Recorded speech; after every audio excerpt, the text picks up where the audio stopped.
Hi everybody, welcome back to TechTube. I hope you all are doing great. So today I am back with another tutorial video of how you can rename Spotify playlist. So to get started, first of all go ahead and open up a Spotify application. Now you will be up here with the home page of Spotify. So here go ahead and tap on that little profile icon which is up here on the top left corner. Now here go ahead and tap on your profile. Here you can see your playlist, as you can see mine on the screen. So you can just edit it or rename it. So for instance, I'll just select this to rename. So you can see the options available right here. Go ahead and tap on that three dots. Once you tap on it, you can see the option edit. Go ahead and tap on it. So here you can see I have wrote something or I have named this playlist already. So in order to rename it, tap on it and clear the name.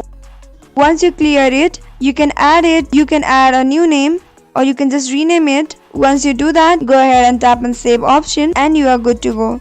So that's how easily you can rename Spotify playlist.